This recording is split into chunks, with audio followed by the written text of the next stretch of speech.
Factoring.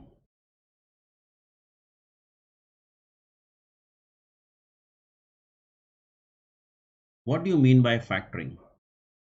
Factoring is the part of receivable management only, remember. ये receivable management का ही part है. Factoring होता क्या है sir? Factoring is a bunch of services.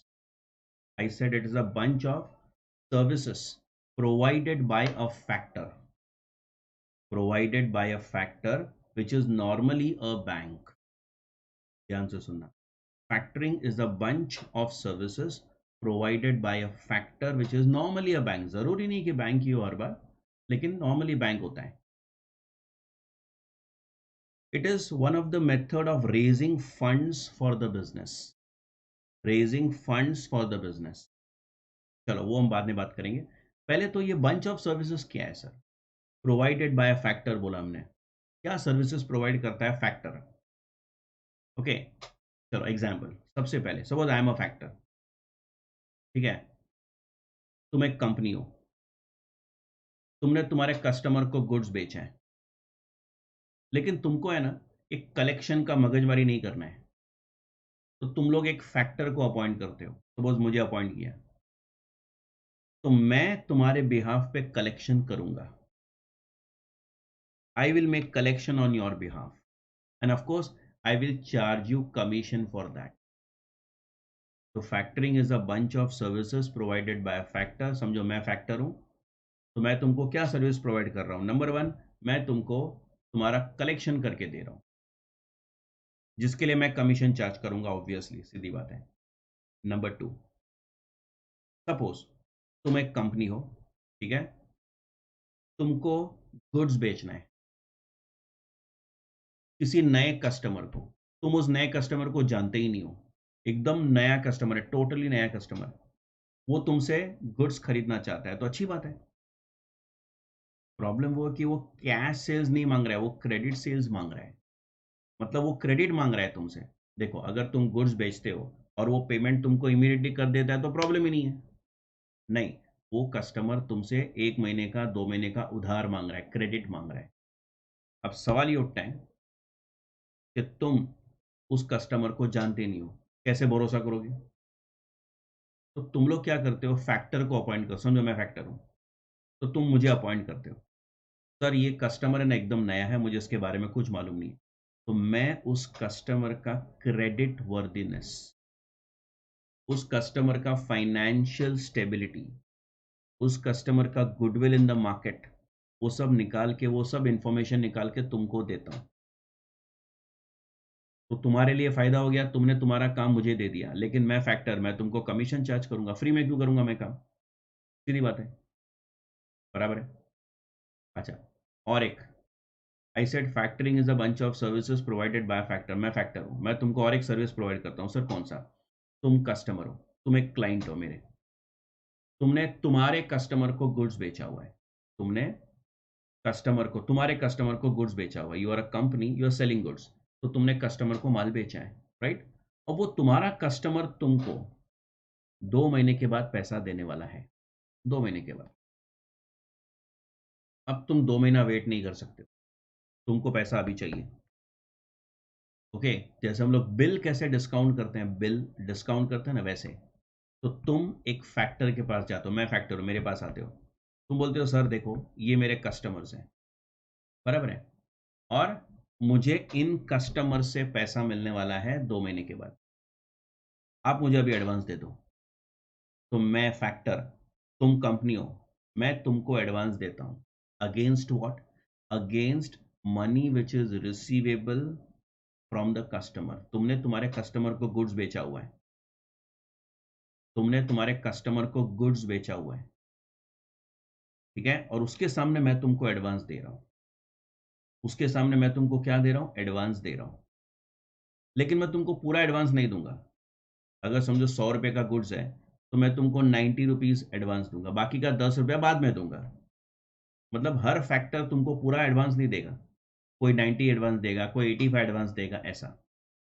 तो अगर तुमने 100 रुपये का सेल किया है तुम्हारे कस्टमर को, मैं तुमको उसके सामने 90 रुपया एडवांस दे रहा हूँ, बाकी का 10 रुपया बाद में दूंगा, बाद में, जब कस्टमर से वसूल करेंगे ना पैसा, तब.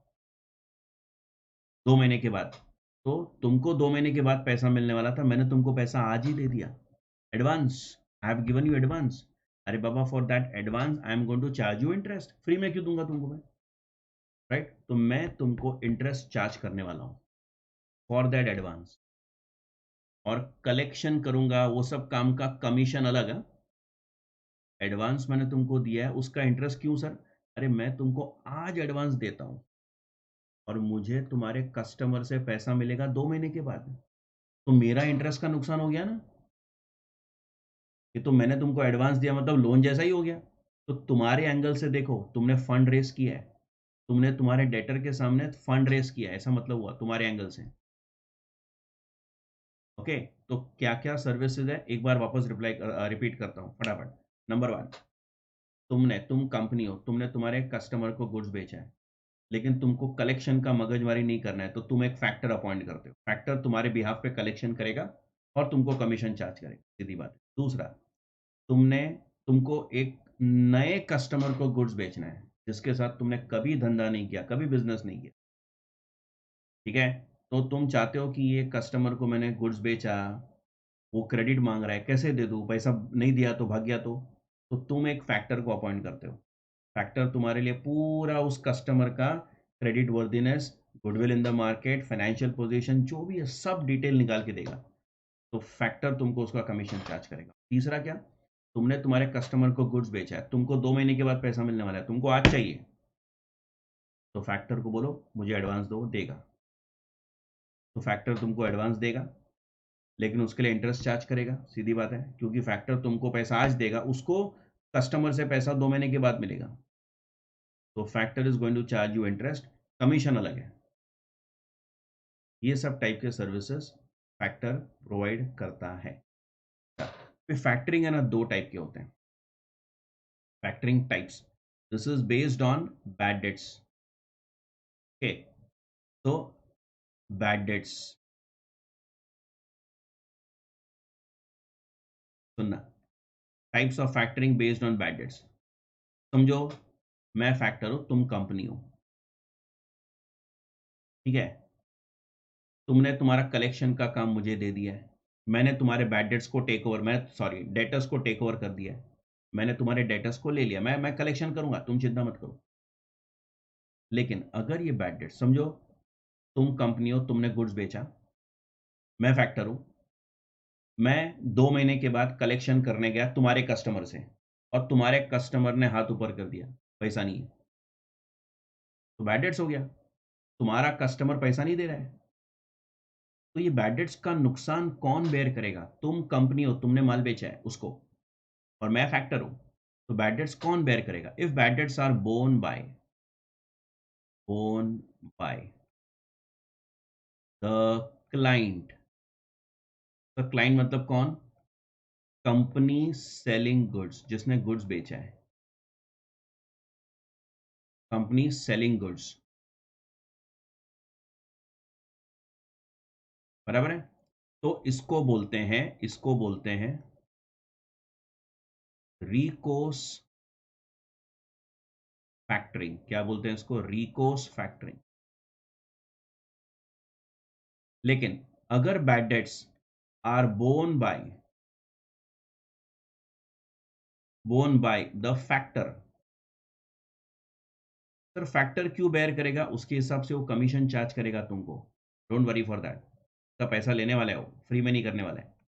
अगर फैक्टर बैड डेट्स का जिम्मेदारी लेता है, फैक्टर बोलता है अगर तुम्हारे कस्टमर ने पैसा नहीं दिया तो मैं नुकसान उठाऊंगा, डोंट वरी। तो if the factor is bearing the bad dates, तो ये कौन है? फैक्टर, ठीक है, वो मुझे, ठीक है। तो यहां पर इसको हम बोलेंगे नॉन रिकोर्स फैक्टरिंग। क्या बोलते हैं इसको? Non recourse factoring. इसको हम बोलेंगे non recourse factoring. I hope it is clear, बराबर है? इसको बोलते हैं नॉन रिकोर्स फैक्टरिंग, ठीक है? इसके ऊपर एक छोटा सा पैराग्राफ लिख देते हैं पहले, राइट डाउन, लिखो, write down.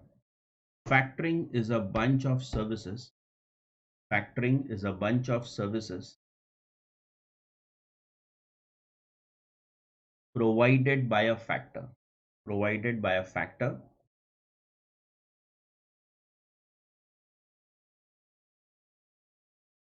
which is normally a bank. कोई प्राइवेट एजेंसी हो सकता है, ऐसा कुछ नहीं है.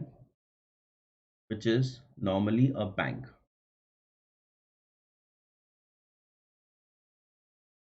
Full stop.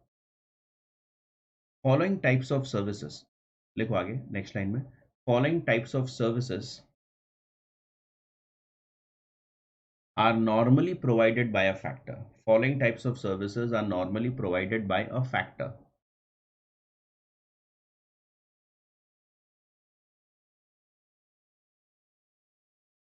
Are normally provided by a factor. Right, number one. Number one, collect money from the customers. Collect money from the customers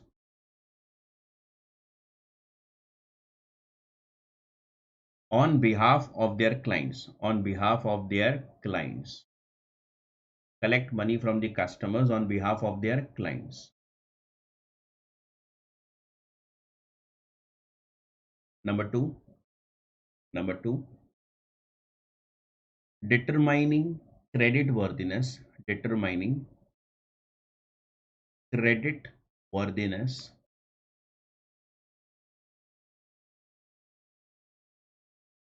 of new customers on behalf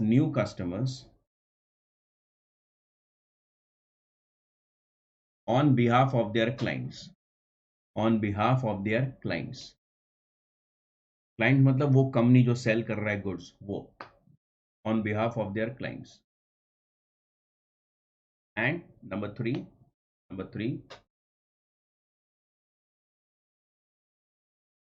providing advances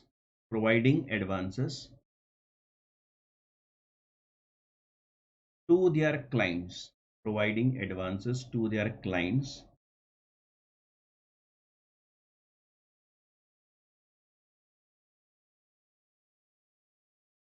on behalf, providing advances to their clients against amount receivable from the customer. Against amount receivable from the customers. ठीक है, तो ऐसे type के services होते हैं. अच्छा, एक और पॉइंट सुनना. अभी हम लोग जो COCD कैलकुलेट करते हैं ना, कॉस्ट ऑफ कैरिंग डेटर, उसके लिए हम लोग डेटर्स एट सेलिंग प्राइस भी ले सकते हैं, डेटर्स एट कॉस्ट भी ले सकते हैं, दोनों ले सकते हैं, हमको पता है. लेकिन फैक्टरिंग वाले सम्स में even institute has done debtors का कैलकुलेशन एट सेलिंग प्राइस. हाँ, CA फाइनल के जो क्वेश्चंस है उसमें बहुत जगह पे कंपनी ने इंस्टीट्यूट ने डेटर्स का कैलकुलेशन एट कॉस्ट किया हुआ है इन फैक्टरिंग क्वेश्चंस. मैं खाली फैक्टरिंग क्वेश्चंस की बात कर रहा हूँ. फैक्टरिंग क्वेश्चंस में डेटर्स का कैलकुलेशन सेलिंग प्राइस पे करते हैं तो कंफर्टेबल रहता है. डेटर्स का कैलकुलेशन कॉस्ट पे करेंगे तो ज़्यादा कॉम्प्लिकेटेड हो जाता है. तो फाइनल CA के क्वेश्चन में उन्होंने ऐसा किया है इंस्टीट्यूट ने, लेकिन CA इंटर लेवल पे उन्होंने फैक्टरिंग के सम्स में COCD के लिए डेटर्स का कैलकुलेशन सेल्स पे किया हुआ है. हम भी वही करेंगे, विल फॉलो द इंस्टीट्यूट. ठीक है, नीचे लिखो. फॉर नेक्स्ट टाइम में लिखो. For factoring types of question, for factoring questions, we will consider debtors at selling price. We will consider debtors at selling price for COCD calculations. For COCD calculations. ठीक है, चलो ये copy कर लो. Copy this, ये copy कर लो इतना.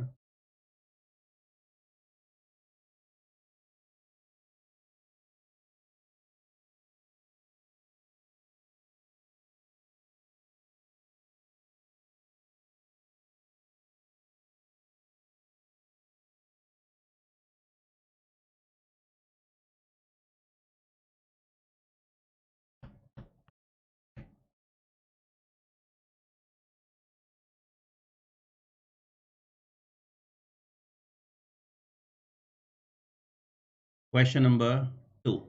Question number 2. Come on, start. A company is considering using a factor. The following information is relevant. Current average collection period for the company's debt is 80 days and 0.5% of the debtors default. Okay, मतलब company अभी 80 days में पैसा collect करता है, right, और 0.5% का bad debts है. The factor has agreed to pay within 60 days and will suffer the loss of any bad debts.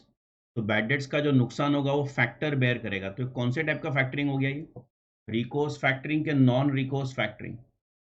This is non recourse factoring, बराबर है. तो factor is going to bear the bad debts. ठीक है. तो हम लोग company जब collection करता है तो 80 डेज में कलेक्शन करता है, लेकिन अगर फैक्टर कलेक्ट करेगा तो 60 डेज में कलेक्ट करेगा. तो इधर ही फायदा हो गया. देखो 20 दिन जल्दी पैसा आएगा, अपना COCD रिड्यूस हो जाएगा. ठीक है. Annual charges for factoring is 2%. Annual charges for factoring is 2%, which is payable annually at the end of the year. And of the year में 2%. फैक्टरिंग 2% किसका? 2% सेल्स का. ठीक है. Administrative cost saving will be 1 lakh per annum. अगर हमने factor को appoint किया तो हमारा 1 लाख रुपये का एडमिनिस्ट्रेटिव कॉस्ट सेविंग होगा. सर कैसे? जैसे फॉर एग्जांपल कलेक्शन के लिए हमने आदमी रखे हैं, उनको सैलरी देते हैं. तो अगर हमने कलेक्शन का काम फैक्टरिंग को दे दिया तो हमने जो आदमी रखा है उसकी ज़रूरत नहीं पड़ेगी.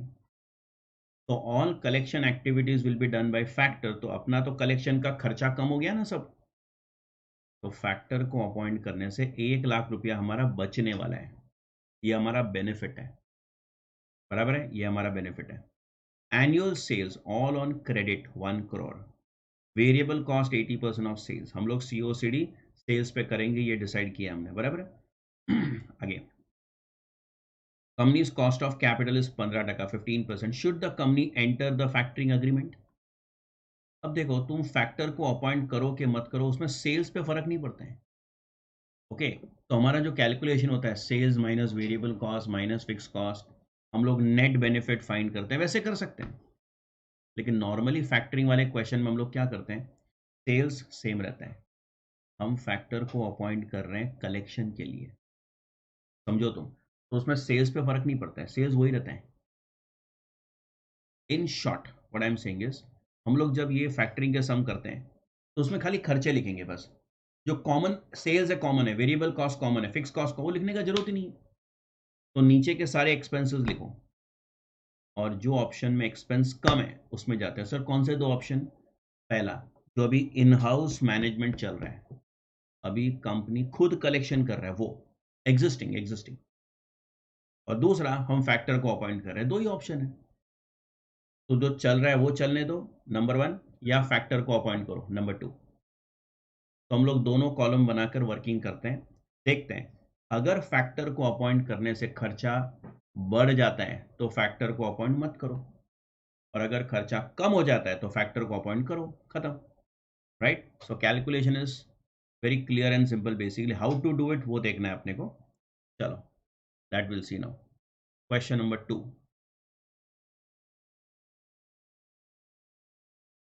क्या लिखोगे? Evaluation of factoring proposal.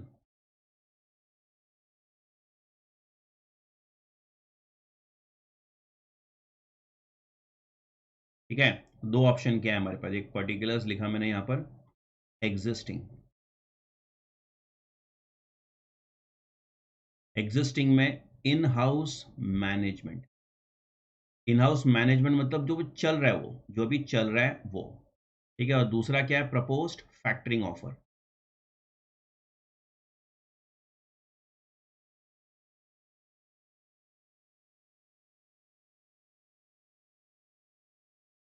ठीक है.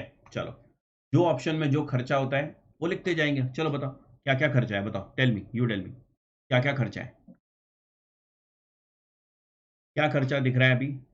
एक तो सबसे पहले COCD आएगा, COCD लास्ट में देखेंगे. सीओसीडी एंड में करते हैं, सीओसीडी कैलकुलेशन। और बताओ क्या है? Bad debts. अच्छा, अभी बैड डेट्स हो रहा है, अभी यहाँ पे बैड डेट्स, कितना बैड डेट्स है? What is the bad dates percentage?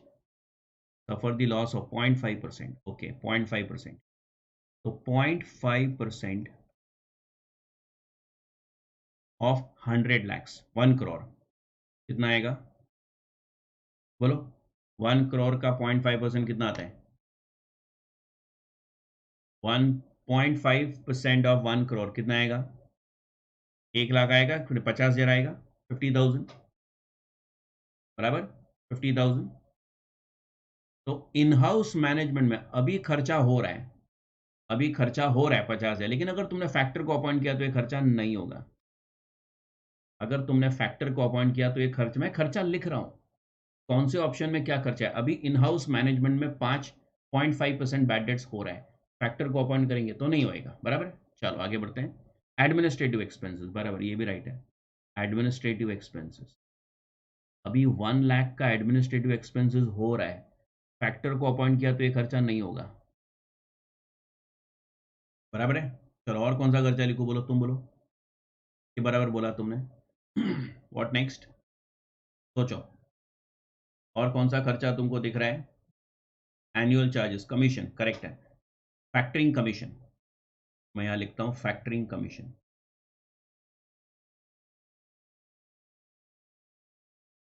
अच्छा, कमीशन कितना? 2% था ना? हाँ, so 2% of what? Obviously sales, sales का ही होता है वो। 1 करोड़ का सेल्स है, 2% मतलब 2 लाख रुपया। ये अभी नहीं हो रहा है, ये फैक्टरिंग वाले ऑप्शन में होगा। अगर तुमने फैक्टर को अपॉइंट किया तो बैड डेट्स बचेगा, बैड डेट्स नहीं होगा। एडमिनिस्ट्रेटिव एक्सपेंसेस 1 लाख रुपया नहीं होगा, लेकिन कमीशन का खर्चा आएगा। ठीक है, और क्या? इधर हम उसको कलेक्शन का काम दे रहे हैं, तो और क्या होने वाले बताओ? सर सेल्स, अरे सेल्स तो दोनों में होगा, तुम फैक्टरिंग में जाओ कि मत जाओ, सेल्स तो 1 करोड़ रहने ही वाला है। अच्छा सर, वेरिएबल कॉस्ट वो भी सेम रहेगा, उसमें क्या फर्क पड़ने वाला है? अच्छा, सीओसीडी को फर्क पड़ेगा, यस, सीओसीडी में फर्क पड़ेगा। सीओसीडी कितना है? अभी तुम्हारा सीओसीडी 80 डेज पे हो, लेकिन फैक्टर को अपॉइंट किया तो 60 डेज, बराबर है। ये एक बेनिफिट हमको दिख रहा है, ये एक बेनिफिट हमको दिख रहा है, बराबर है। चलो आई थिंक दैट्स ऑल, और कुछ नहीं है। सीओसीडी बस, लेट अस स्टार्ट। तो लिखो सीओसीडी कैलकुलेशन, तो हमको मिल जाएगा टोटल कॉस्ट। देखते हैं टोटल कॉस्ट हमारा बढ़ रहा है कि कम हो रहा है, ठीक है। सीओसीडी का वर्किंग करते हैं, कैलकुलेशन ऑफ सीओसीडी,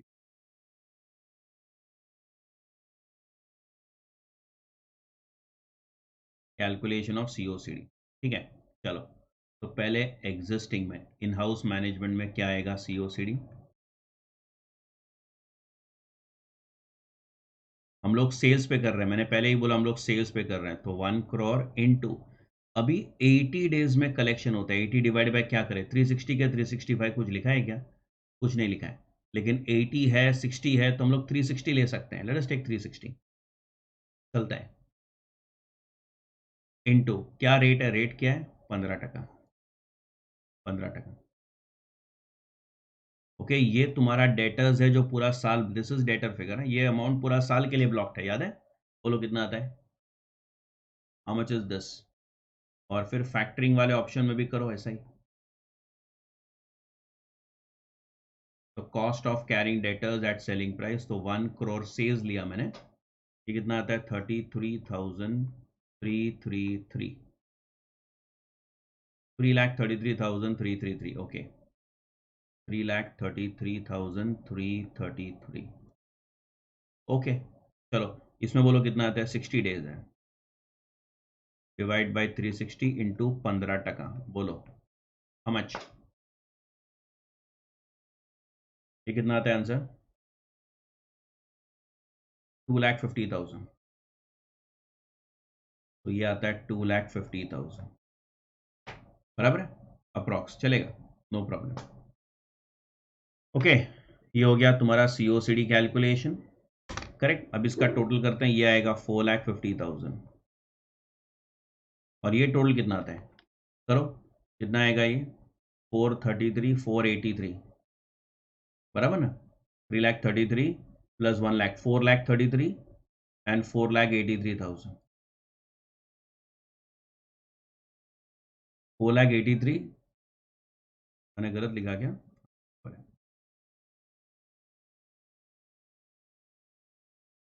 ठीक है। चलो, क्या लगता है तुमको, फैक्टरिंग ऑफर में जाना चाहिए कि नहीं जाना चाहिए? फैक्टरिंग ऑफर में जाना चाहिए कि नहीं जाना चाहिए? Shall we go for factoring? हाँ, क्योंकि देखो ना, फैक्टरिंग से अपना खर्चा कम हो रहा है ना, देखो खर्चा कम हो रहा है। अगर हम फैक्टरिंग में नहीं जाते हैं तो खर्चा ये है, और अगर हम फैक्टरिंग में जाते हैं तो खर्चा ये है, तो कम हो रहा है खर्चा, क्यों नहीं जाएंगे हम? करेक्ट, तो फैक्टरिंग में हमको जाना चाहिए। लिखो, write down, write down, right. Company should go for factoring agreement, company should go for factoring agreement as as as the cost reduces by as the cost reduces by 33,333। कैसे मिला उसका difference लिख दो ब्रैकेट में, this minus this, cost reduces by 33,333, कैसे मिला उसका difference लिख दो। ठीक है, तो फैक्टरिंग में जाने से हमको फायदा हो रहा है, बराबर। ओके, चलो, दिस वाज इजी क्वेश्चन। लेकिन ये क्वेश्चन में देखो मैंने क्या बोला था, फैक्टरिंग क्या क्या, फैक्टर क्या क्या फैसिलिटी देता है, कलेक्शन करता है, ओके, और एडवांस भी देता है। इधर एडवांस नहीं था, खाली कलेक्शन था, खाली कलेक्शन था। फैक्टरिंग फैक्टर खाली कलेक्शन करके देगा बस, एडवांस नहीं दे रहा है। अभी नेक्स्ट सम में एडवांस भी है, नेक्स्ट सम में क्वेश्चन नंबर 3। चलो, क्वेश्चन नंबर 3 ये वाला, इसमें एडवांस भी है। कि एग्जाम का समय, दोनों एग्जाम का समय, ये बहुत कॉमनली आस्क क्वेश्चन है, क्वेश्चन नंबर 3। ठीक है, चलो पढ़ो। Turnover of PQR limited is 120 lakhs, of which 75% is on credit। हमको तो क्रेडिट सेल से ही मतलब है। अरे, we are doing a chapter of receivable management, तो डेटर्स तो खाली क्रेडिट सेल में होता है। तो 75% ऑफ 120 लाख, 90 लैक्स तुम्हारा क्रेडिट सेल है। हमको क्रेडिट सेल से ही मतलब है, कैश सेल से कुछ मतलब ही नहीं है इस चैप्टर में। ओके, तो 90 लैक्स तुम्हारा क्रेडिट सेल्स है, 90 लैक्स का क्रेडिट सेल, बराबर। चलो आगे, variable cost ratio is 80%, variable cost 80% of sales. Okay, credit terms are 2/10 net 30, तुमको आता है इसका मतलब 30 डेज का क्रेडिट, सॉरी 30 डेज का क्रेडिट कंपनी दे रहा है।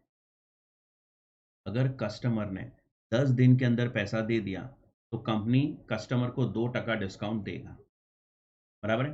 2% डिस्काउंट हम लोग देंगे, किसको? कस्टमर को। चलो आगे, on the current level of sales the bad debts are 1%। अभी बैड डेट्स का परसेंटेज कितना है? 1% है, बैड डेट्स का परसेंटेज 1% है। The company spends 1,20,000 per annum on administering it's credit sale. Company अभी 1,20,000 रुपया खर्चा कर रहे हैं क्रेडिट सेल्स को मैनेज करने के लिए, कलेक्शन एक्टिविटी, फॉलो अप, वो सब होगा। The cost include salary to staff who handle credit checking, collection etcetera, these are avoidable cost. इसका क्या मतलब है? अगर तुमने फैक्टर को अपॉइंट किया, अगर तुमने फैक्टर को अपॉइंट किया तो ये वाला खर्चा नहीं होगा। क्या बोला मैंने? ये खर्चा नहीं होगा, ठीक है। तो फैक्टर को अपॉइंट करने से हमारा 1,20,000 बचेगा, जैसे पहले सम में था वैसा ही। बाद में क्या लिखा है? Past experience indicate that 60% of the customer avail cash discount. 60% customer हमारा 10 दिन के अंदर पैसा देता है और वो 2% डिस्काउंट लेता है। बाकी के 40% कस्टमर का क्या? पढ़ो, the remaining customers pay on an average 60 days after the date of sale. बाकी के 40% कस्टमर 60 डेज में पैसा देता है, मतलब 30 डेज में कोई दे ही नहीं रहा है पैसा। अरे, ओरिजिनल अपना जो क्रेडिट है, टर्म्स है, वो क्या है? 2/10 नेट 30, देखो ना, तो 30 डेज में कोई पेमेंट कर ही नहीं रहा है। 60% कस्टमर 10 दिन में पैसा देकर डिस्काउंट ले लेता है, बराबर। और 40% कस्टमर 60 डेज में पैसा देते हैं, मतलब 30 दिन में कोई नहीं दे रहा है पैसा। ओके, चलो पढ़ो आगे। Book debts receivable of the company are presently being financed in the ratio of 1:1 by the mix of bank borrowing and own funds। मतलब क्या, हमारा पैसा जो डेटर में ब्लॉक्ड है वो आधा पैसा बैंक से लोन लिया हुआ है और आधा पैसा खुद का है, शेयर्स का, शेयर होल्डर्स का, ओन फंड्स, बराबर है। आई रिपीट, हम गुड्स बना के डेटर को देते हैं और हमारा पैसा ब्लॉक होता है। वो गुड्स बनाने के लिए पैसा कहाँ से आता है? तो बोलते हैं आधा पैसा हम बैंक से लोन लेते हैं और आधा पैसा खुद का है, शेयर होल्डर्स फंड है। उसका रेट अलग है, इसलिए देखो 14%। तो हम लोग जब सीओसीडी कैलकुलेट करेंगे ना, सीओसीडी कैलकुलेट करेंगे तो उसका 2 टुकड़ा करना पड़ेगा और हाफ वाले पोर्शन पे 15% लगाएंगे और बैलेंस हाफ पे 14%। तो सीओसीडी का जो रेट होता है ना, जो हर क्वेश्चन में कैसे एक रेट होता है, जैसे ये रेट है देखो, ये सम का, तो इधर रेट्स 2 है। तो हम लोग क्या करते हैं, डेटर का फिगर इंटू 15% करते हैं। नहीं, हम डेटर का 2 टुकड़ा करेंगे और हाफ वाले पे 15%, बैलेंस हाफ पे 14%। ठीक है, चलो देखते हैं, कैलकुलेशन में देखेंगे आगे क्या लिखा है। Factoring firm has offered to buy the firm's receivable. Buy the debtor मतलब क्या समझते हैं, वो हमारे डेटर खरीद रहा है। वो डेटर खरीद रहा है मतलब वो बैड डेट्स का लॉस बेयर करेगा। वो बैड डेट्स का लॉस वो बेयर करेगा क्योंकि वो खरीद रहा है। कि the factor is going to buy मतलब क्या, वो डेटर का पूरा रिस्पॉन्सिबिलिटी ले रहा है। ये ले तुम्हारा पैसा एडवांस लो और डेटर मैंने खरीद लिया वैसे। ठीक है, चलो। The main element of such deal structured by the factor are, मतलब इसके अंदर क्या आएगा, बैड डेट्स कौन बेयर करेगा, फैक्टर बेयर करेगा, याद रखना। चलो आगे क्या लिखा है। Factor reserve 12%। सर ये फैक्टर रिजर्व क्या है, बताता हूँ, वेट बताता हूँ। गारंटेड पेमेंट 25 दिन। 25 दिन में फैक्टर बोलता है मैं कलेक्शन करके देता हूँ। ठीक है, फैक्टर रिजर्व क्या होता है सर, बाद में देखते हैं, मैं बताता हूँ। इंटरेस्ट चार्जेस 15%, एडवांस देगा ना, वो एडवांस पे 15% चार्ज करेगा। Commission 4% of the receivable. Commission collection का है, कमीशन अलग खर्चा है, इंटरेस्ट अलग है। Assume 360 days in a year, okay. What advice would you give to PQR, whether to continue with the in house management of receivable और accept the factoring offer.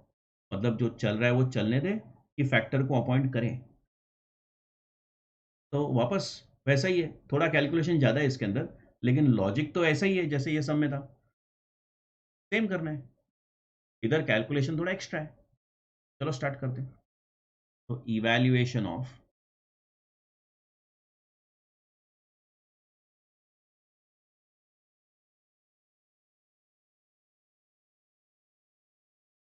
Factoring proposal, a statement showing evaluation of factoring proposal, particulars, correct. एक तो existing in house management जो चल रहा है वो existing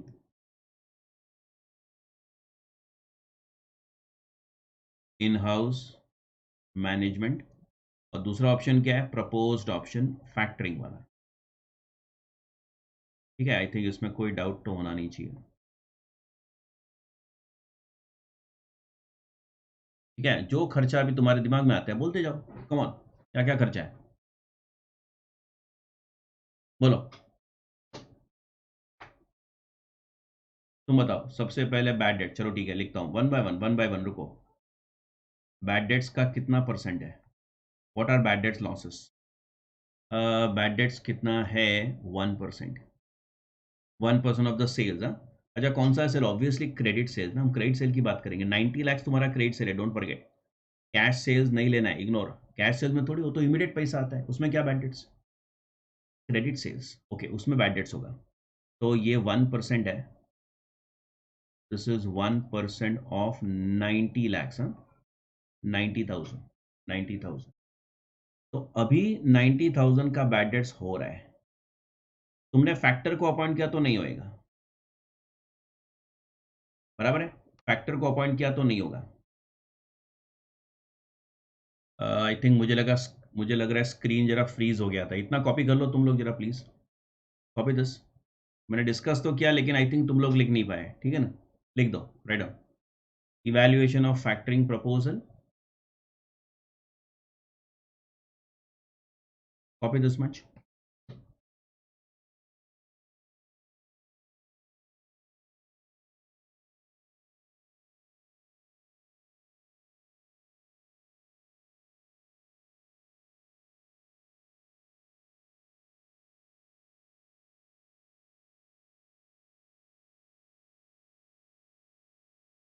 okay, चलो आगे बढ़ते हैं।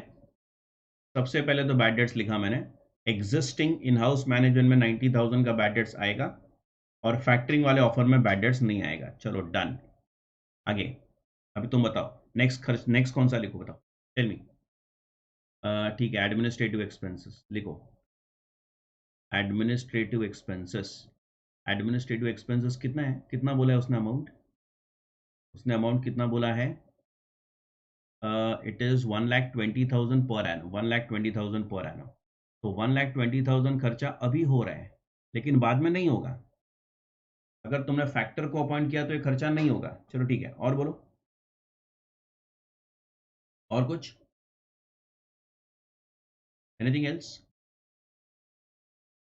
सारे खर्चे हमको लिखने हैं। Sir, the discount. Discount, very good, बराबर है, डिस्काउंट आएगा। अभी कंपनी डिस्काउंट दे रहा है।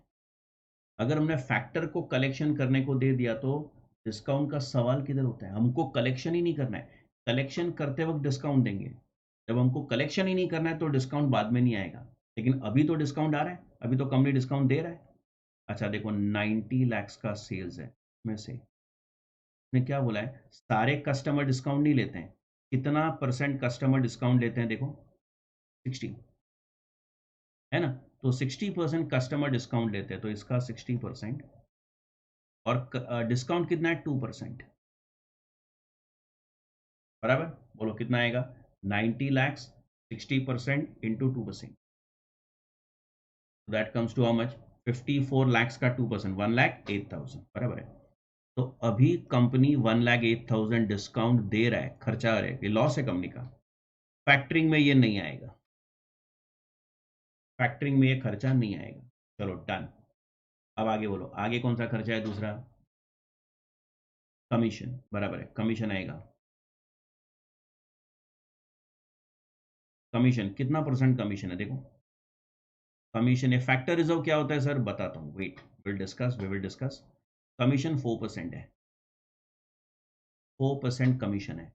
ये कमीशन कब देना है? फैक्टरिंग में जाएंगे तो, ठीक है? तो कमीशन इधर नहीं आएगा, इधर आएगा। कितना? 90 लैक्स का 4%, तो 3,60,000 आएगा। क्या ये सब कैलकुलेशन पर एनम है? हाँ, all calculations are always per annum. I think इसमें कोई डाउट नहीं। और क्या खर्चा है बताओ, चलो, और क्या है? और क्या खर्चा है जो ये ऑप्शन में है वो ऑप्शन में नहीं है, ऐसा कुछ? फैक्टर रिजर्व छोड़ो, उसको छोड़कर interest, correct, very good, interest.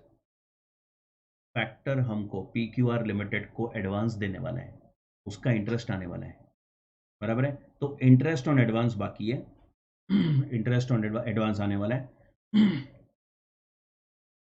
Interest on advance,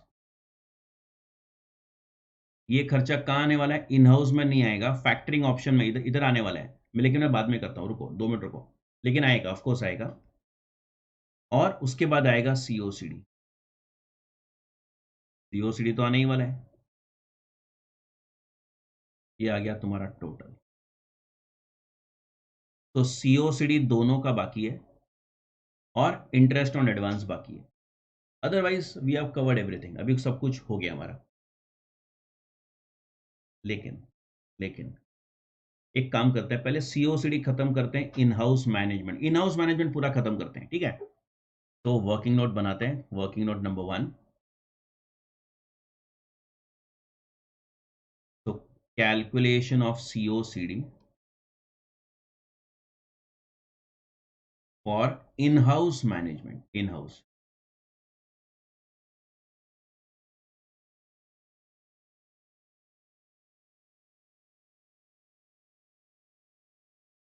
ठीक है। अभी जो चल रहा है उसमें सीओसीडी कैसे निकालोगे? सेल्स पे हम कैलकुलेट करेंगे तो देखो 90 लाख का तुम्हारा सेल्स है,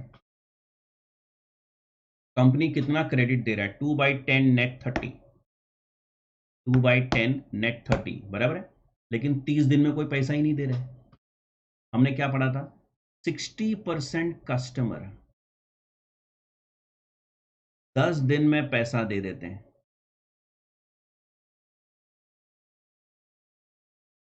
बराबर है।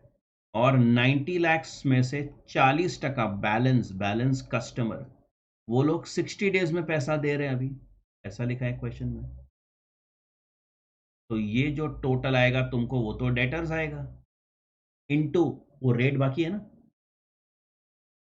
बराबर है। 90 लाख में से 60% कस्टमर 10 दिन में पैसा देते हैं, 40% कस्टमर 60 डेज में पैसा देते हैं। तो पहले 90 लाख का दो टुकड़ा करना पड़ेगा, किया, चलो कितना आया डेटर्स बोलो जरा, करो ये, लिखो साथ में लिखो, कितना आता है ये 90 लाख, उसका 60% वो 54 लाख आएगा, ठीक, डिवाइड बाई 360 इंटू 10, चलो ये आ गया तुम्हारा 1.5 लाख रुपया।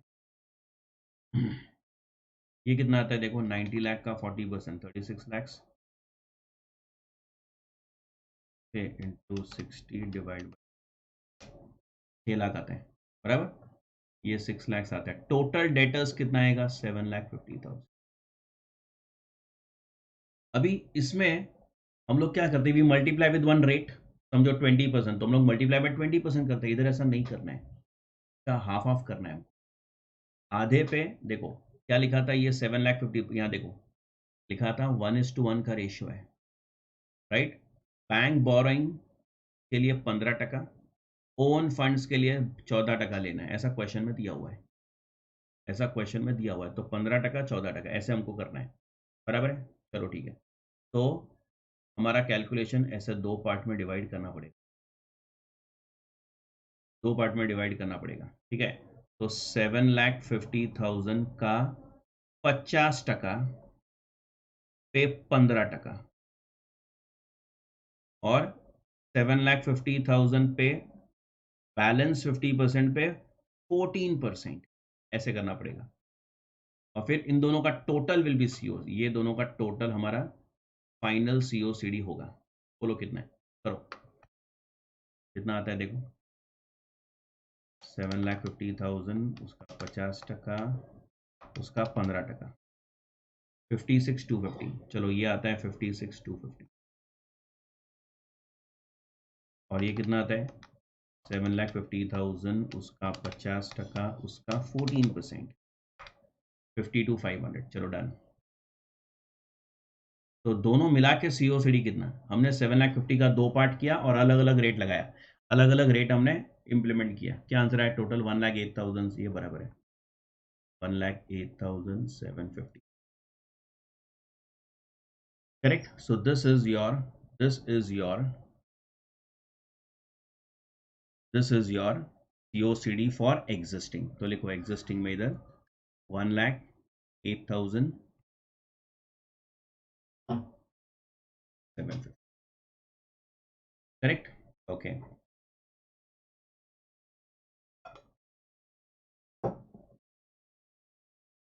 चलो I think this is clear. अभी आगे बढ़ते हैं, सुनना। तो ये एग्जिस्टिंग वाले का तो टोटल कर लेते हैं, चलो उसका टोटल कर लो, खत्म हो गया, एग्जिस्टिंग वाले का तो खत्म हो गया, का टोटल कर लो, 90, 1,20,000, 1,08,000, कितना है 426, 750, बराबर है। चलो ये तो हो गया। अभी फैक्टरिंग वाला जो पार्ट है कैलकुलेशन का, जरा ध्यान से सुनना, थोड़ा सा कॉम्प्लिकेटेड है, थोड़ा सा कॉम्प्लिकेटेड है, ठीक है, लेट अस अंडरस्टैंड।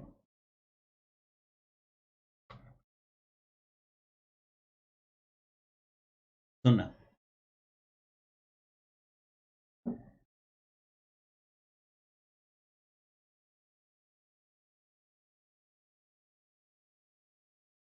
लिसन। अभी 25 दिन का क्रेडिट है, बराबर, 25 दिन का। देखो यहां पर हमने किया था, इफ यू रिमेंबर एक एग्जाम्पल हमने किया था स्टार्टिंग में सबसे पहले जब चैप्टर मैंने शुरू किया था, तो there was an example I had done, वो 1 मंथ वाला, बराबर। मैंने तुमको बोला था इसको कॉपी करो। देखो ये एग्जाम्पल, देखो 1 मंथ का क्रेडिट था, तो वो 12 टाइम्स हुआ, 12 टाइम्स। मतलब 10,000, 10,000 तुम्हारा ब्लॉक हो रहा है, 10,000 तुम्हारा ब्लॉक होता है 1 महीने के लिए, वापस 10,000 ब्लॉक होता है 1 महीने के लिए, बराबर। ऐसे करेंगे तो 10,000 पूरा साल के लिए ब्लॉक्ड। यही डिस्कस किया था, सेम कैलकुलेशन मैं यहाँ कर रहा हूँ, देखो। लेकिन इधर 1 महीना नहीं है, इधर 25 दिन है। इधर 1 महीने के बदले 25 दिन है, राइट। तो तुम्हारा जो कलेक्शन पीरियड है वो 25 दिन है इधर, इधर ये सब में। अभी 25 दिन मतलब समझो 1 महीना है, तो साल में 12 टाइम्स होगा। लेकिन 25 दिन होगा तो कितना होगा, 360 है टोटल। 360 लेने को बोला है, डिवाइड बाय 25 करो, तो कितना आता है, 14.4 टाइम्स।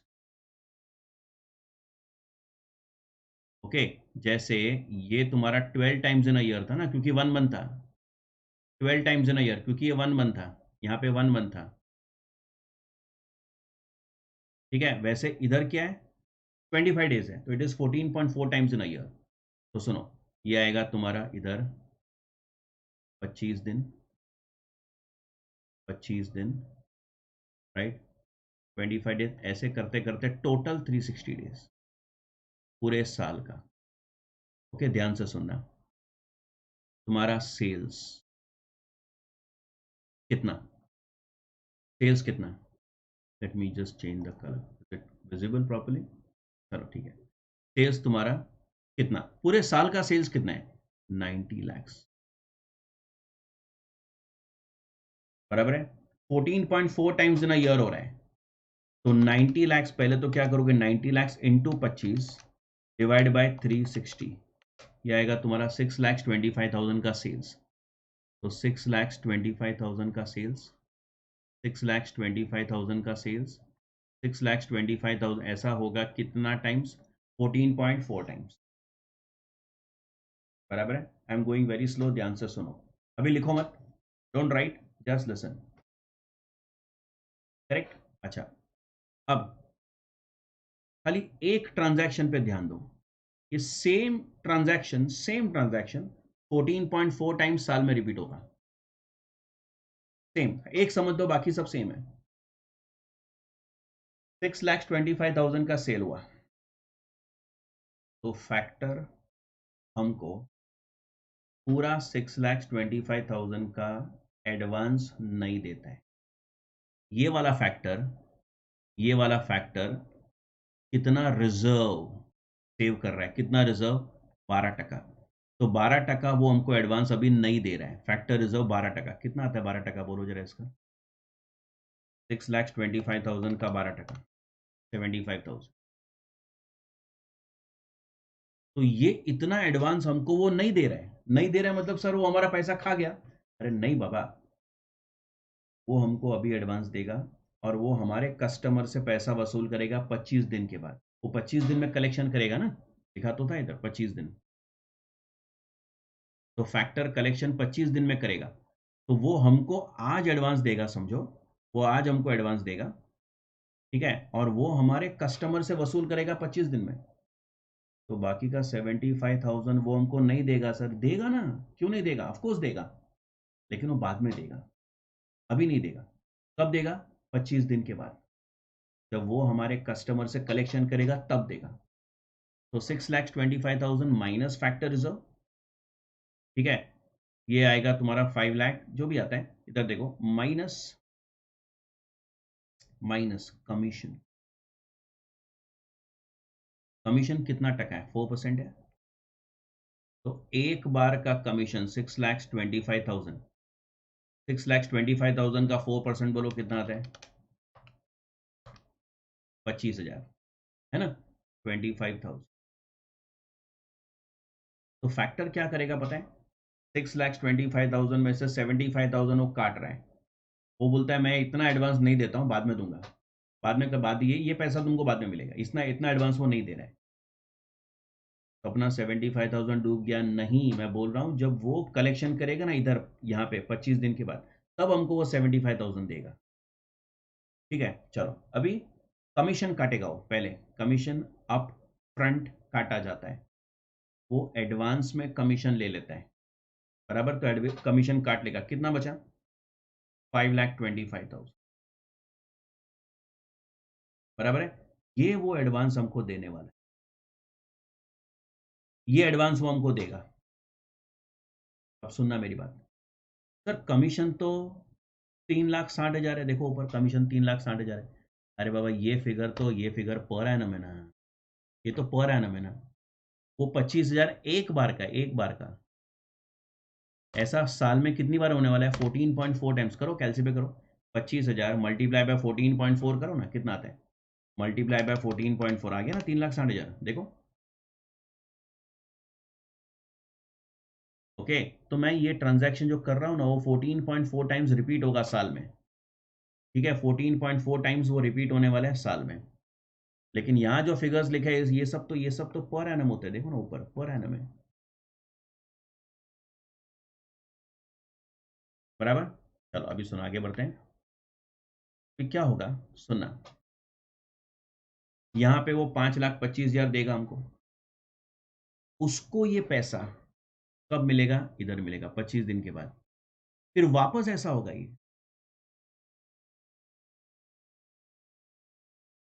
वापस वो हमको एडवांस देगा,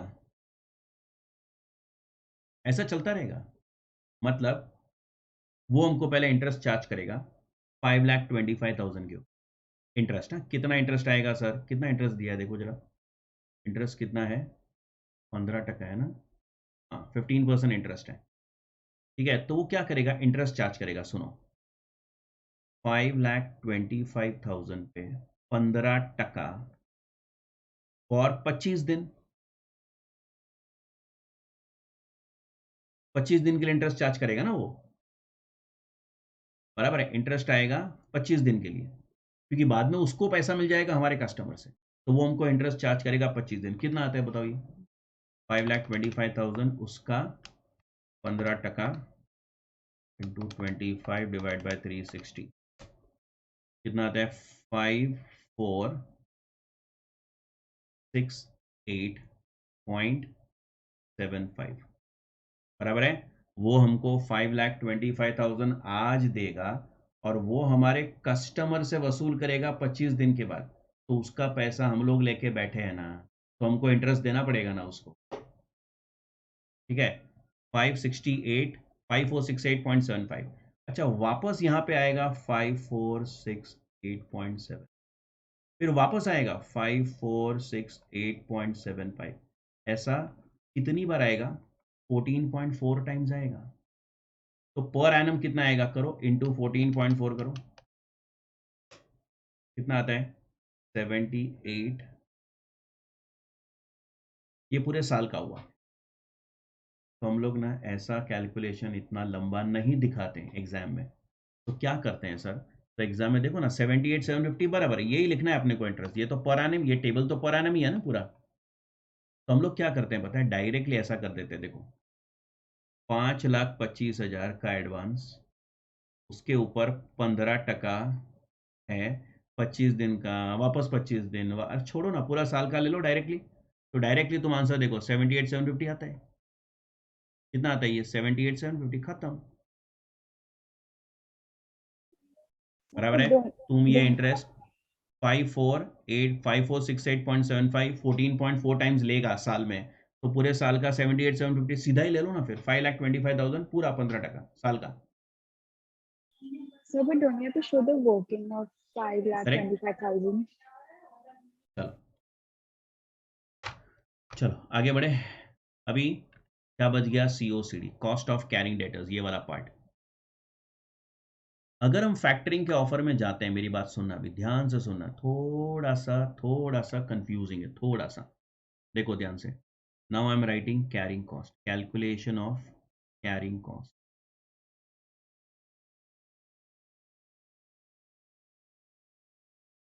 अब क्या हो रहा है, ध्यान से सुनना। सबसे पहले तो हमारा कितना रुपया ब्लॉक्ड है? 6,25,000 का सेल में से वो हमको 75,000 नहीं देता है, वो हमको 25 दिन के बाद देता है, जब वो कलेक्शन करता है ना हमारे कस्टमर से। समझो आज हमने सेल किया, आज हमने सेल किया, बराबर है? आज हमने सेल किया, तो वो कस्टमर से वसूल करेगा 25 दिन के बाद। तो 25 दिन के बाद वो 75,000 देगा हमको, मतलब अपना 75,000 25 दिन के लिए ब्लॉक होगा। फिर वापस 75,000 25 दिन के लिए ब्लॉक होगा। फिर वापस 75,000 25 दिन के लिए ब्लॉक होगा, मतलब 75,000 पूरा साल ही ब्लॉक रहने वाला है, बराबर है? 25,000 75,000 हमारा पूरा साल ही ब्लॉक रहने वाला है। फर्स्ट 75,000 25 दिन के बाद मिलेगा, फिर नेक्स्ट 75,000 नेक्स्ट 25 दिन के बाद मिलेगा। मतलब इन शॉर्ट अपना 75,000 पूरा साल ब्लॉक रहने वाला है, उस पर कैरिंग कॉस्ट आना चाहिए। ठीक है, तो कैरिंग कॉस्ट का कैलकुलेशन देखो, सुनो ध्यान से। 75,000 इंटू, अब ये जो हमारा पैसा डेटर के पास ब्लॉक्ड है, हमने पहले क्या डिस्कस किया था कि आधा पैसा बैंक से लोन है और आधा खुद का पैसा है। तो सर इधर भी ऐसा दो पार्ट करना चाहिए, कर सकते हो, कर सकते हो, लेकिन हम अज्यूम करते हैं, नॉर्मल अजम्पशन अभी ये होगा कि ये हमारा खुद का फंड है। सर बैंक से लोन, अरे बैंक से क्या लोन, ये जो तुम एडवांस ले रहा है लोन ही तो है, वो लोन जैसा ही तो है वो। मतलब बाकी का जो 75,000 है वो अपना पैसा ब्लॉक्ड है, मतलब इसमें मैं 14% ले रहा हूं। सर इधर भी ऐसा 1:1 करो ना, कर सकते हैं, आर्ग्यूमेंट कर सकते हैं, कोई प्रॉब्लम नहीं है, लेकिन हम लोग मान रहे हैं कि ये अपना पैसा ब्लॉक्ड है। क्योंकि देखो, तुम अगर फैक्टरिंग में जाते हो तो फैक्टर हमको एडवांस देगा। एडवांस क्या देगा? हम इंटरेस्ट भर रहे हैं, वो फोकट में थोड़ी एडवांस दे रहा है हमको। It is as good as taking a loan, it is as good as taking a loan. उसमें 15% तो भर ही रहे हैं हम लोग। तो बाकी का जो 75,000 है उसके लिए भी लोन लेंगे? अरे नहीं रे बाबा, वो हमारा फंड्स ब्लॉक्ड होगा। तो 75,000 का 14% कितना आता है? 10,500, बराबर है? सुनो, 75,000 सर 25 दिन के लिए ब्लॉक होगा ना, बराबर है बाबा, मैं कहा ना बोल रहा हूँ। ये लो 25 दिन के लिए ब्लॉक किया, बराबर। उस पर 14%, ऐसा ये ऐसा कितनी बार होगा? ऐसा 14.4 टाइम्स होगा ना इन ईयर। तो मैं मल्टीप्लाई करूँ, बाद में 14.4 टाइम्स से मल्टीप्लाई करूँ, डायरेक्ट कर सकते हो। ठीक है, चलो अब मेरी बात सुनो, एक और पॉइंट है which is very very very very important. Listen, ध्यान से सुनो। क्या हो रहा है, ये जो कमीशन है ना, कमीशन, ये देखो ये कमीशन, ये एडवांस में अप फ्रंट फैक्टर ले लेते हैं। ये जो सम था ना, पहला वाला सम देखो इधर, ये जो सम था इसके अंदर लिखा था, can you see, annual charges of factoring 2% which is payable annually at the end of the year. ये एडवांस में नहीं था, एंड में था, इसलिए बच गए, इसलिए वहां बच गए।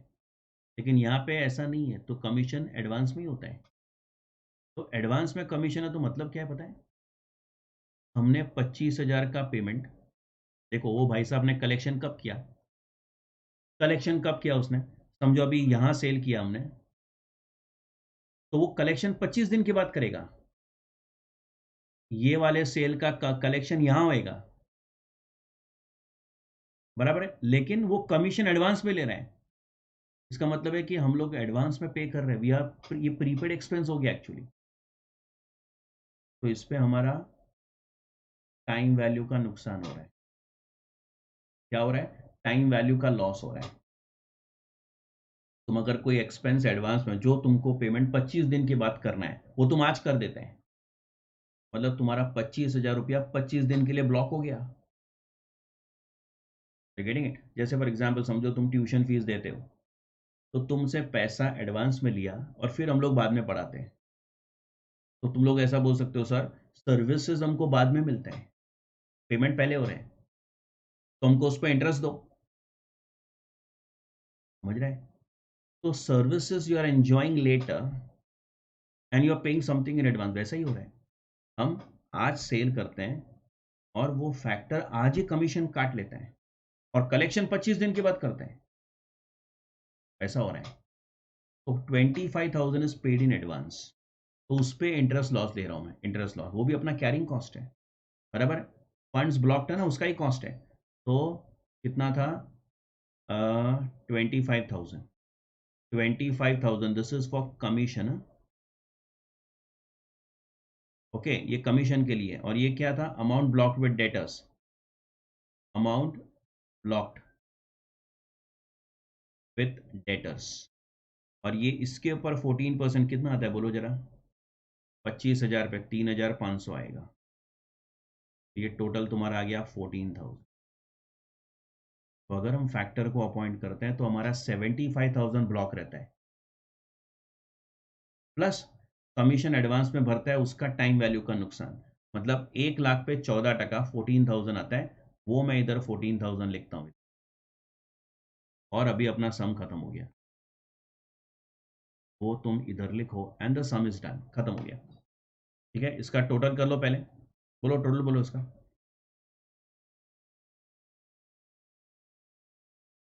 कितना आता है?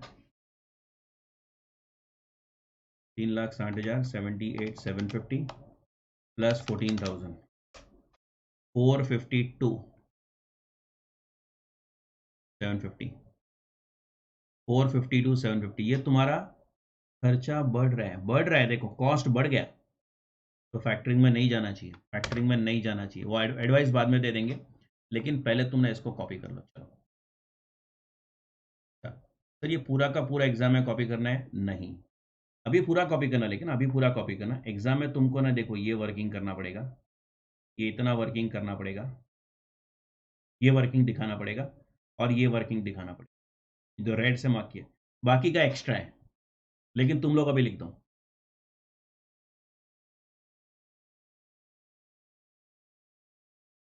अभी पूरा वर्किंग लिखो, लेकिन एग्जाम में क्या लिखना है मैंने रेड से मार्क किया है, देखो वो एग्जाम में तुमको लिखना पड़ेगा।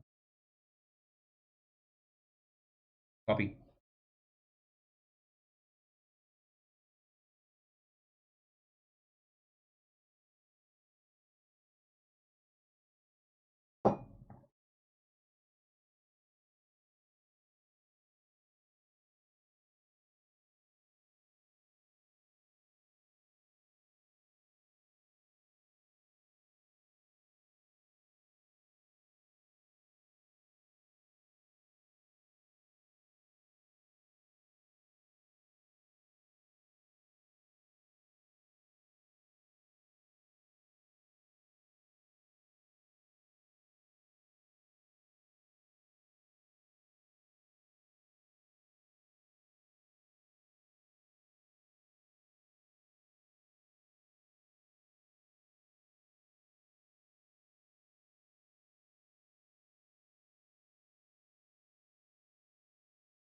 चलो आई होप कॉपी हो गया सबका,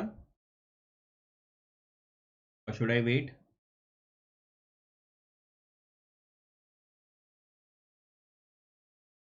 ठीक है, करो करो, 2 मिनट्स, देखो जल्दी।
चलो, I think it's done now. हो गया copy?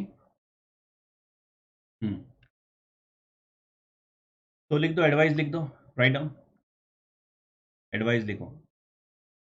as the cost, total cost increases, as the total cost increases from 4,26,000, देखो कहाँ से बढ़ रहा है वो, यहाँ से 4,26,750 to 450 to 750, 450 to 750. Company should not enter into the factoring agreement. Company should not enter into factoring agreement.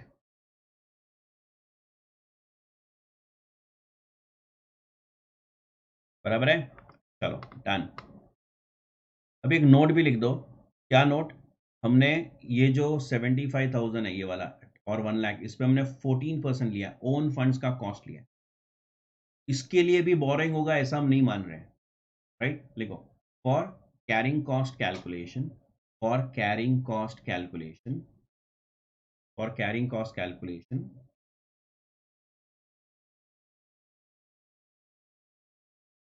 it is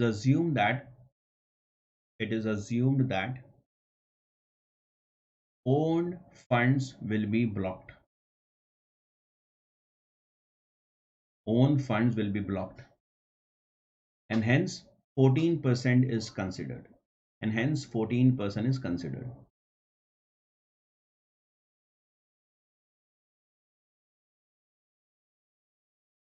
Okay? चलो आगे बढ़ते हैं।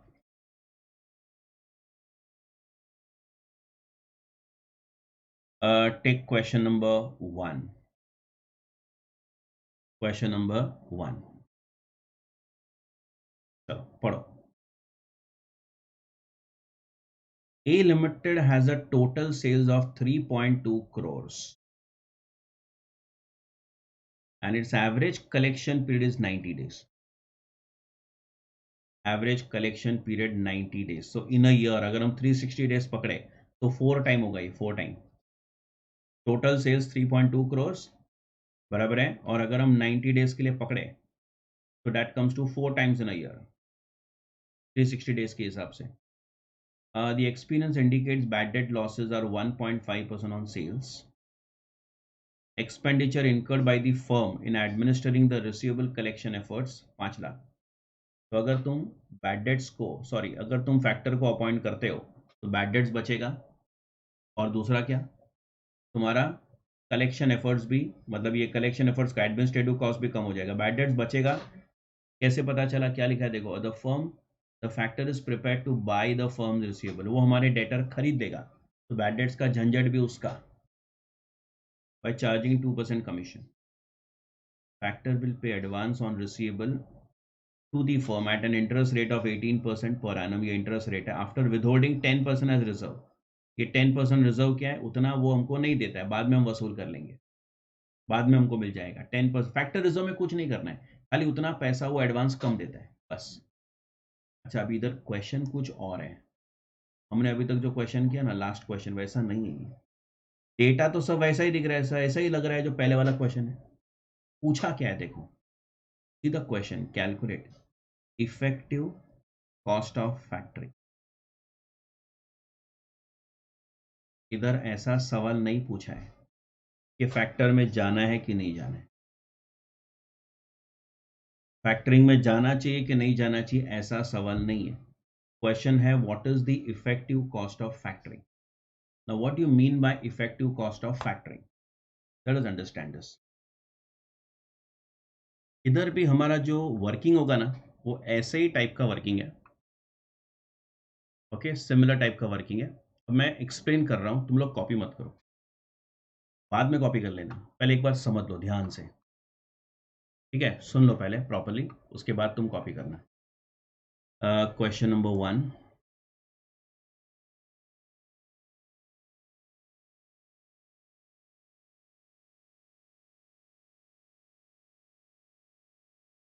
ठीक है, 1 2 3 ऐसे 4 बार हो रहा है बराबर. इधर हमारा गैप 90 डेज का है. प्रीवियस क्वेश्चन में क्या था, 25 डेज का था.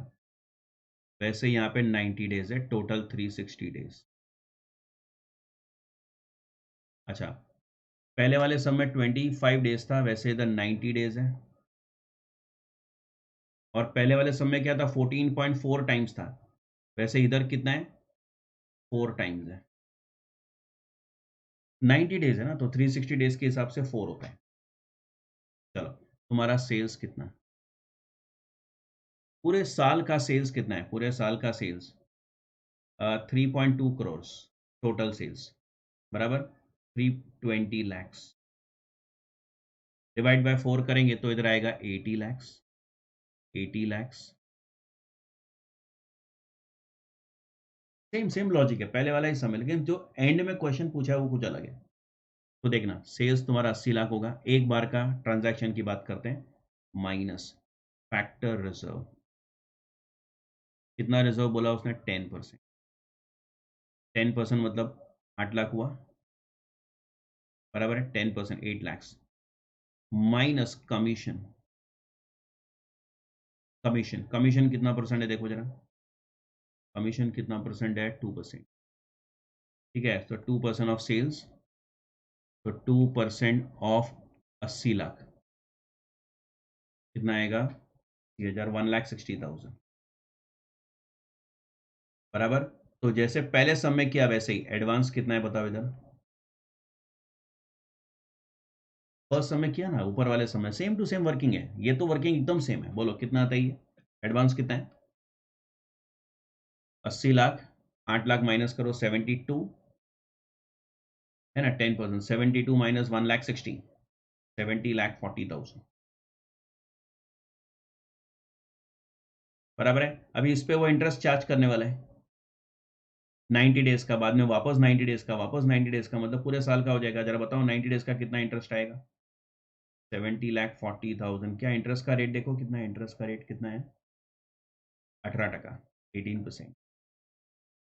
तो 18% फॉर 90 डेज, 90 डिवाइड बाई 360, बोलो कितना होता है ये, 90 डिवाइड बाई 360 हाउ मच, 3,16,800 बराबर 3,16,800. जरा इसको माइनस करके बोलो कितना आता है. इंटरेस्ट क्यों माइनस सर, बताता हूँ, तुम माइनस करो ना पहले. 70,40,000 minus 3,16,800, that comes to 67 lakhs, 23,200. ठीक है, अब ये जो इंटरेस्ट है वो इंटरेस्ट 4 बार होगा ना, इधर भी होगा, इधर भी होगा, इधर 4 बार इंटरेस्ट. तो पूरे साल का इंटरेस्ट कितना है, पूरे साल का करो इंटू 4, ऐसा पूरे साल का आएगा ना इंटरेस्ट. 3,16,800 ऐसा 4 बार होगा साल में, तो कितना आएगा, 12 लैक्स 67,200. ये पूरे साल का इंटरेस्ट होगा. वैसे कमीशन पूरे साल का होगा, कमीशन पूरे साल का कमीशन बोलो, ये 1,60,000 इंटू 4, 6,40,000 पूरे साल का कमीशन है ना, 6,40,000 पूरे साल का कमीशन.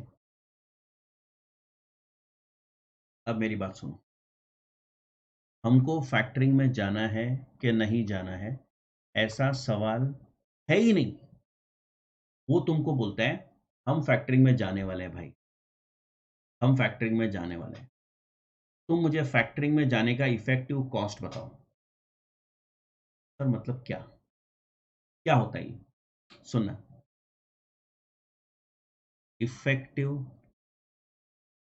Cost of factoring.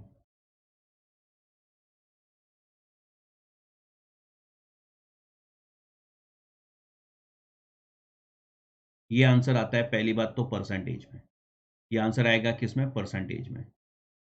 तो यहाँ पे तुम लोग नीचे डिनोमिनेटर में क्या लिखोगे, कॉपी मत करो, नीचे हम लोग लिखेंगे फंड्स यूज्ड। चलो एक ये वो भी मैं लिख ही देता हूँ, कोई बात नहीं। फंड्स यूज्ड, फैक्टर का दिया हुआ कितना पैसा यूज होगा, और इधर आएगा नेट कॉस्ट इनटू 100। सर मतलब इधर देखो, अभी सुनना ध्यान से, देखो 80 लाख का सेल, 80 लाख का sale, 8 lakh factor reserve, 1,60,000 commission काटेगा, 70,40,000 रुपीज। लेकिन जब वो 70,40,000 एडवांस देगा तो पहले वाले का इंटरेस्ट काट देगा। जैसे देखो ये वाला इंटरेस्ट है ना, ये वाला इंटरेस्ट का पेमेंट यहाँ होगा, फिर यहाँ का इंटरेस्ट यहाँ पेमेंट होगा, इधर का इंटरेस्ट इधर होएगा, ऐसा होएगा, बराबर है। तो पहले वाले का इंटरेस्ट तो आएगा नहीं सर, ऐसा नहीं सोचना है हमको, रफली कैलकुलेशन करना होता है, प्रॉपर ओवरऑल बेसिस पे सोचना है हमको। तो जब वो एडवांस देता है ना तो इंटरेस्ट भी काट लेता है, क्या बोला मैंने, इंटरेस्ट भी काट लेता है। तो हमारे हाथ में नेट यूजेबल फंड्स ये रहता है।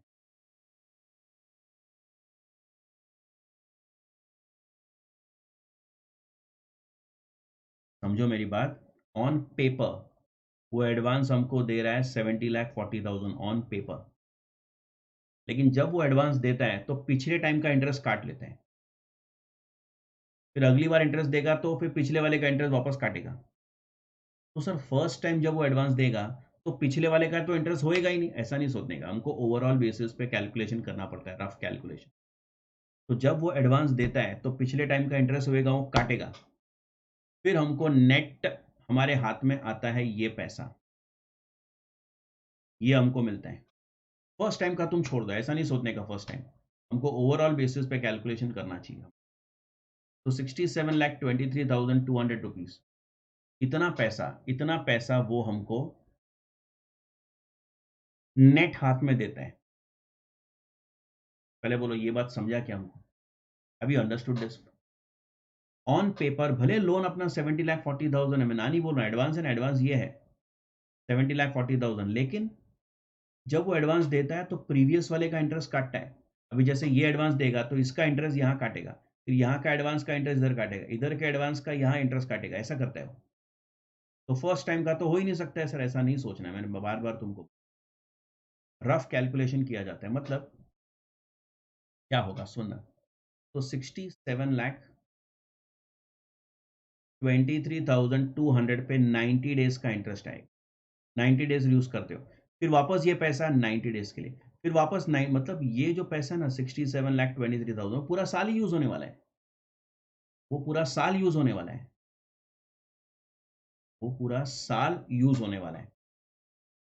ठीक है, तो मैं क्या करता हूं,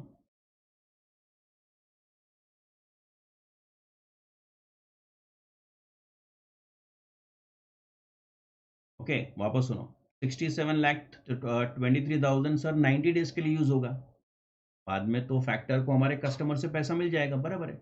तो वो हमको 67,23,000 देगा, 90 डेज यूज करेंगे, फिर वापस वही पैसा दूसरा नया वाला वापस आएगा 90 डेज के लिए, वापस आएगा 90 डेज के लिए, मतलब इन शॉर्ट 67,23,200 पूरा साल ही यूज होता है, पूरा साल यूज होता है, बराबर है। चलो अभी सुनो, तो वो मैंने इधर लिखा, देखो, तो मैं जानना चाहता हूं कि ये 67,23,200 जो पूरा साल यूज होने वाला है, पूरा साल, सर ये 90 डेज के लिए यूज होगा तो वापस 67,23 मिलेगा 90 डेज के लिए, वापस 67 मिलेगा, ऐसा 4 बार होएगा, मतलब 67,23,200 पूरा साल ही यूज होने वाला है, समझ लेना। तो नेट कॉस्ट क्या लिखना है सर ऊपर, हाँ वो मैं बताता हूँ, calculation of net cost.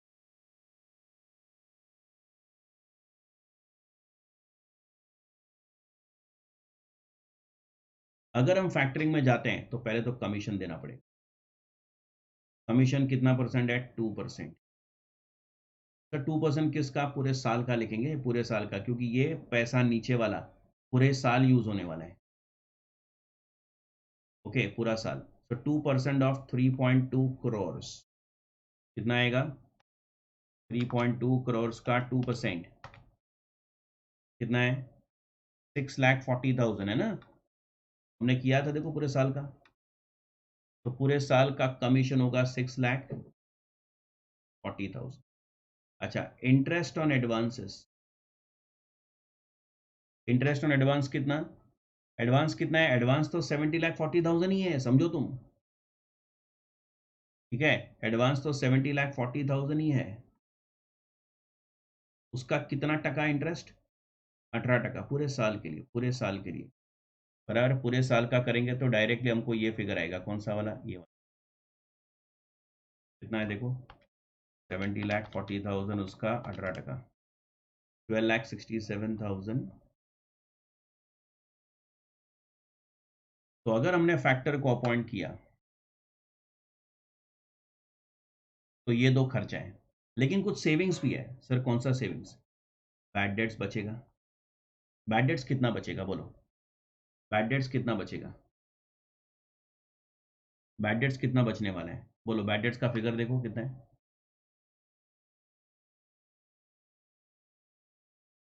Bad debts कितना परसेंट है? 1.5%। ठीक है, तो बैड डेट्स 1.5%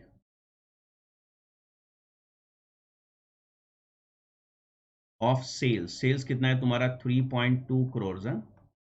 तो ये हमारा बैड डेट्स का खर्चा बचने वाला है। तो 3,320,00,000 का 1.5%, तो 4,80,000 आता है।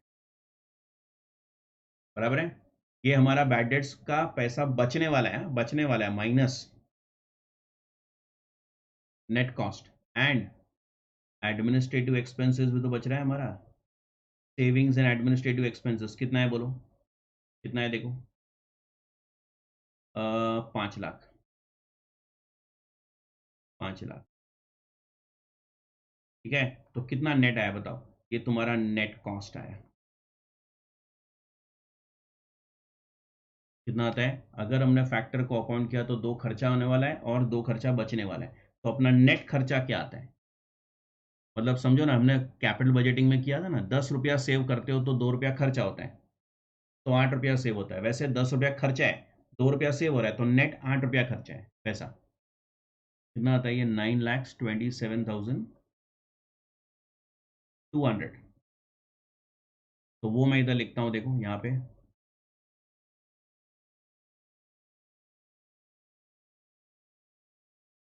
ठीक है, मतलब इफेक्टिवली तुम अगर फैक्टरिंग में जाते हो तो इतना पैसा तुमको वापरने को मिलता है पूरा साल। भले वो हमको एडवांस देता होगा 70,40,000 ऑन पेपर, लेकिन वो पहले वाले का इंटरेस्ट काट देता है, तो हमारे हाथ में तो इतना ही आता है, यूज करने को मिलता है। उसके सामने अपना नेट खर्चा क्या है, ऐसे सोचना चाहिए। सर नेट खर्चा तो ये दो खर्चा है, तो दो सेविंग भी तो है ना। तो नेट कॉस्ट तुम्हारा 9,27,200। तो पूरे साल तुम इतना पैसा यूज करते हो, और पर एनम, ये सब पर एनम तो किया है हमने। तो कितना आता है बताओ ये आंसर? कितना आता है? 9,27,200 सॉरी, 9,27,200 डिवाइड बाय 67,23,200, कितना है? 13.79%।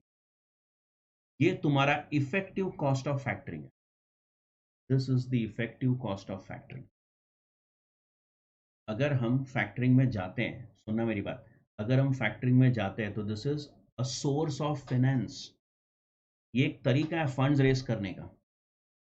अगर हमारे पास बहुत सारे डेटर्स है, सेल्स है, डेटर्स है, तो हम फैक्टर को अपॉइंट करते हैं, बोलते हैं भाई हमको पैसा चाहिए। तो फैक्टर से इस तरह से पैसे लेना is as good as loan लेना।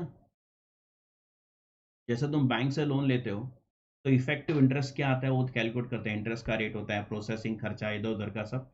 वैसे यहाँ पर अगर हम फैक्टर के पास जाते हैं तो नेट हमको 67,23,200 पूरा साल यूज करने को मिलता है।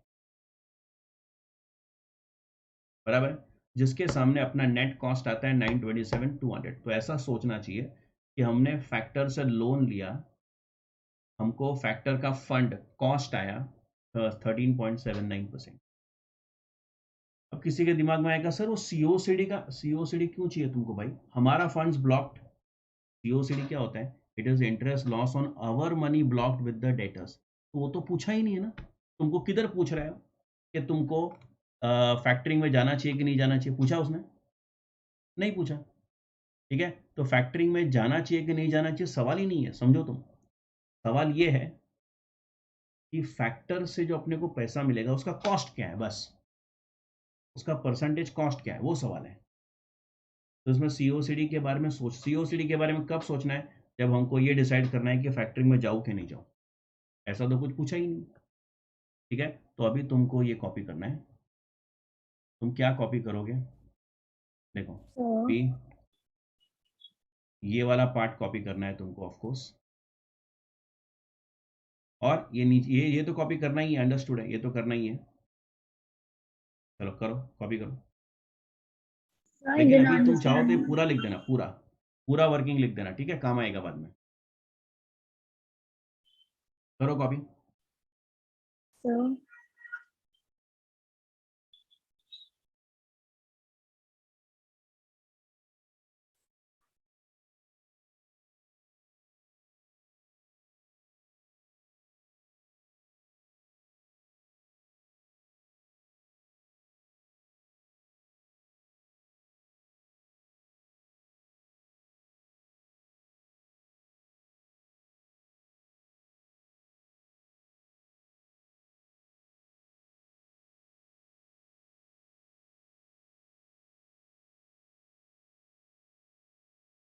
Question you are asking, Shreya, why we deducted bad debts and administrative expenses, because that is the cost you are saving because you are going for the factoring.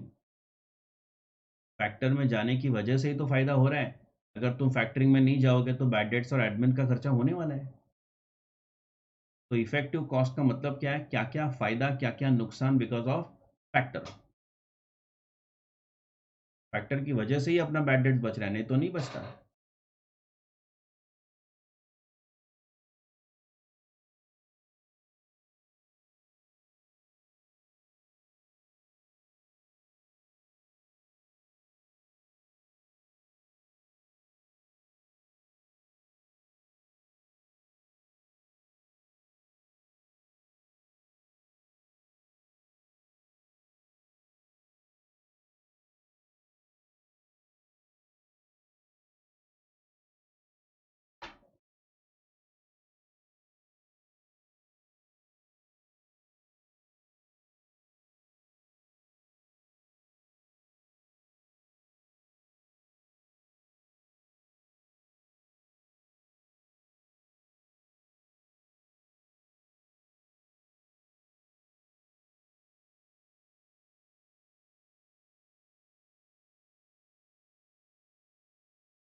चलो आई थिंक इट्स डन।